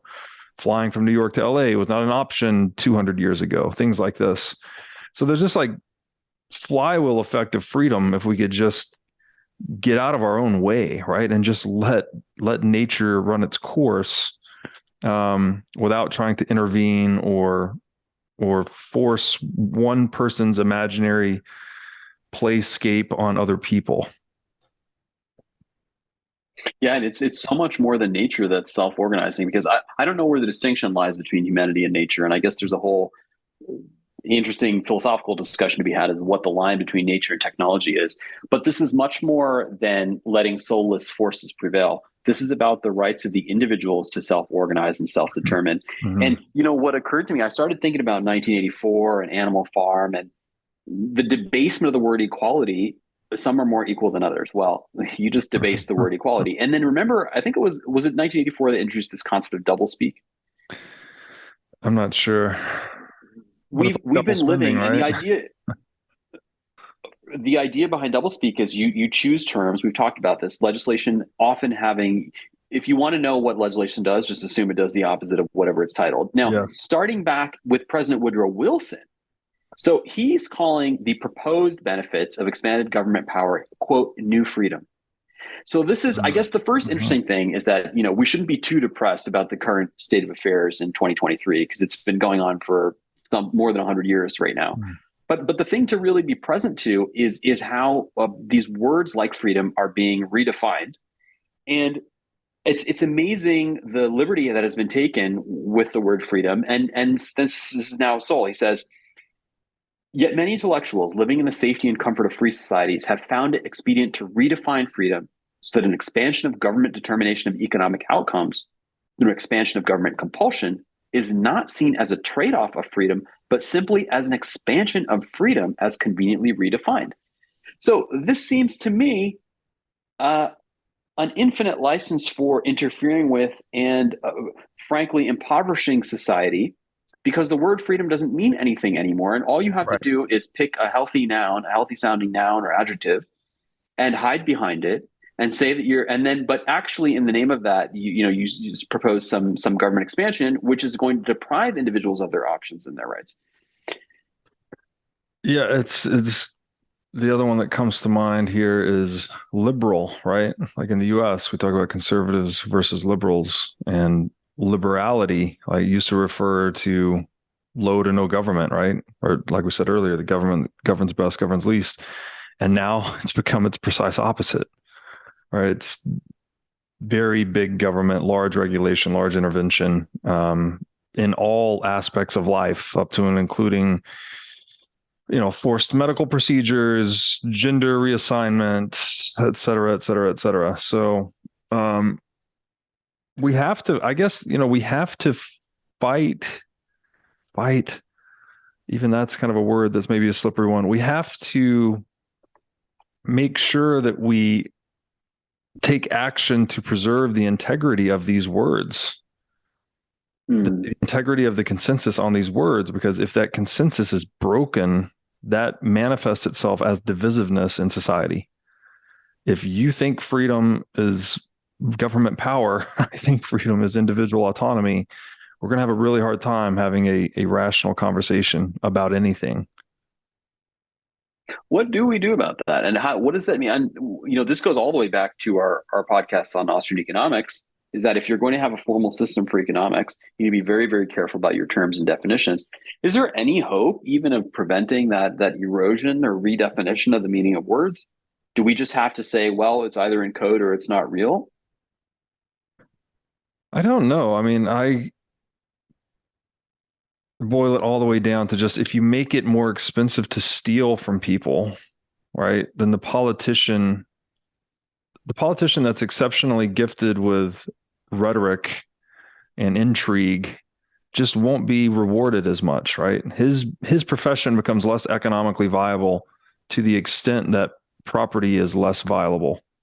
So in a nutshell, what I'm saying is, like, Bitcoin maybe fixes this. I don't think it ever fixes words necessarily, but it at least creates conditions in that the individual that's not productive and is scamming people essentially cannot earn as much money over time.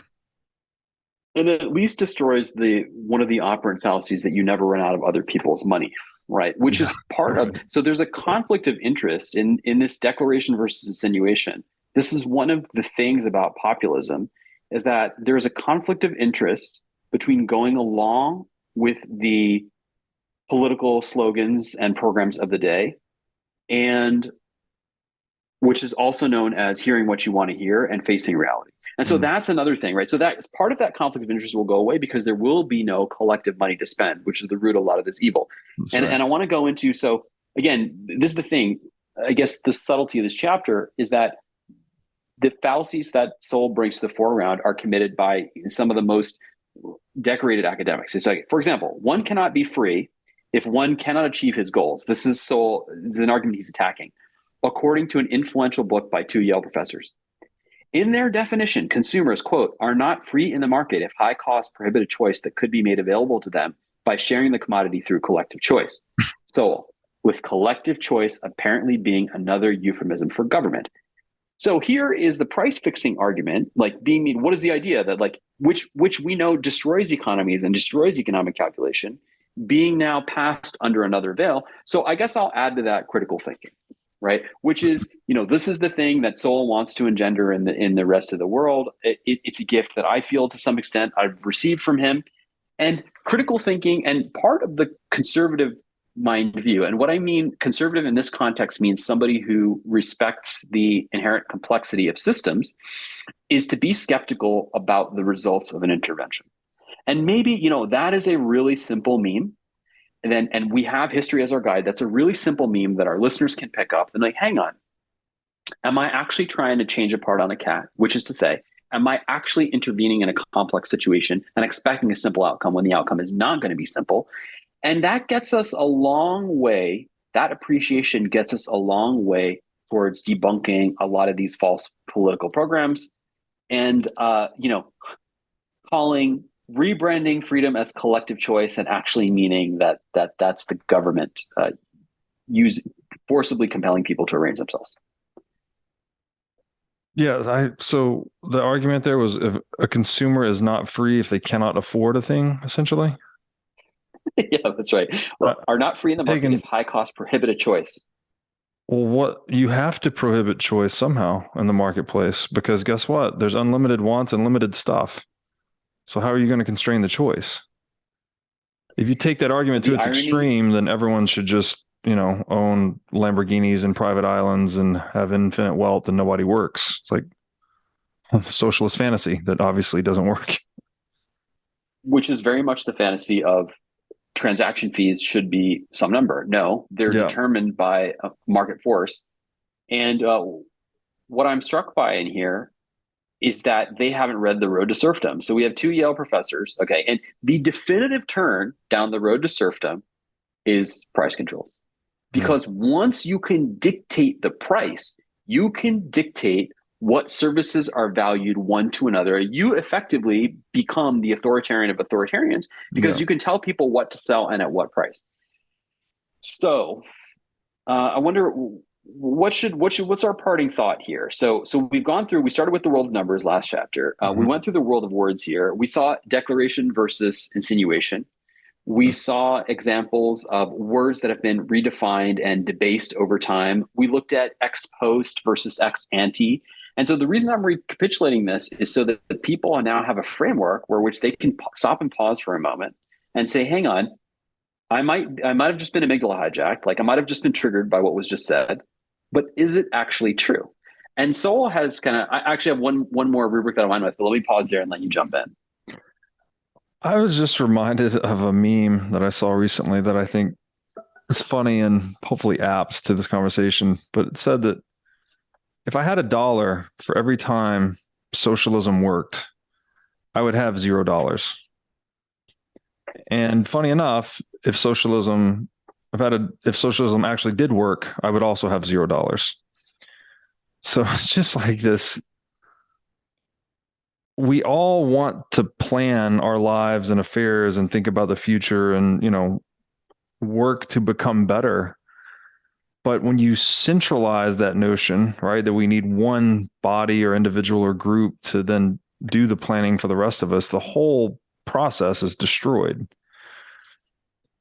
And I don't know, it sounds simple, but it's very easy to fall for, I guess, especially when you're disadvantaged or you're low down the economic hierarchy that, I can just cast a vote in this ballot box and this guy is going to give me money or whatever the thing I want, rather than the actual work necessary to close the gap from where you are and to where you want to be. It just undermines the entire reality of individual responsibility. This is two parting thoughts. So one is from Schumpeter, late in the Austrian School of Economics, whom Sowell quotes in this chapter. And this is a great description of what we've been calling the ludic fallacy, which is, again, mistaking simulations or games for reality. Again, with great penetrating intellect, Schumpeter says, we fight for and against not men and things as they are, but for and against the caricatures that we make of them. And this is it, is that is how the political process proceeds, is we make a caricature of a group of people, positive or negative. We then attempt to rally people behind that caricature. That caricature never existed in reality, and it should be no surprise to anyone, especially when you layer complex systems and externalities on top of this, it should be no surprise to anyone that the actions taken against this straw man or this caricature have no meaningful effect in the world, or often have the opposite effect, let's be clear. And then a parting, so it's interesting. We're in the world of words here, and we perhaps use many words, but I want to kind of leave the audience with a really simple framework. And Sowell says that most all political propositions for intervention can be defeated by just three questions. And those three questions are, at what cost? So what is the cost of this intervention, right? And for example, like if we're going to have a mask mandate, we should stop and pause for a second. Or if we're going to say that certain jobs are essential and non-essential, how much power are we actually giving governments? Is this ratchet that we give to the government ever going to come back? So, at what cost, number one? Number two, very simple question. Is there any evidence for this? And then number three, this is extraordinarily important, compared to what? Because one of the things that we've shown is that when you are dealing with castles in the air, there's no comparison to anything. You are simply making a statement that in your shouldest world, in your arbitrary opinion should be the case, but it's very difficult to compare that to empirically anything. And this is, again, this confusion of ex ante and ex post. So again, the great Thomas Sowell has at least given us three questions that we can ask of any policy change. At what cost? Compared to what? And sorry, what's my third one? Evidence. Yes. At what cost? Compared to what? And is there any evidence for this? Yes. That is a great place to stop. Yeah, man, what a beast. That's all. I've heard Sowell described as a beast, and I think that's probably the best way to describe him, as just, he's on Taleb's level as far as, all right, Taleb, personal whatever notwithstanding with Taleb, he's still a brilliant writer, and he's introduced a lot of kind of novel concepts to the world. And I feel like Sowell's writing is definitely on par with that. Okay. Yeah, I'd put him beyond. I'd even put him beyond Taleb, and that more scholarly, greater scrutiny. Taleb has a different style. He says, I shouldn't write about anything that I can't do from memory because it's not sincere. But the number of citations in Sowell's work, and Sowell is very difficult to ignore. You can cast aspersions on Taleb and be like, oh, he's not this and this academic, I don't subscribe to his theory. It's very difficult to do that with Sowell because he's so well read on every school of economics. So. Really good. Sowell, folks. Read your Sowell, and thank you, Aneesh, for introducing me to this fantastic author in this book. Could you please let people know where they could find you on the internet? Yeah, sure. I'm AKARVE, Acarve on Twitter, and also acarve.com for some of my recent articles. Awesome. We will do this again. Thank you. Thank you.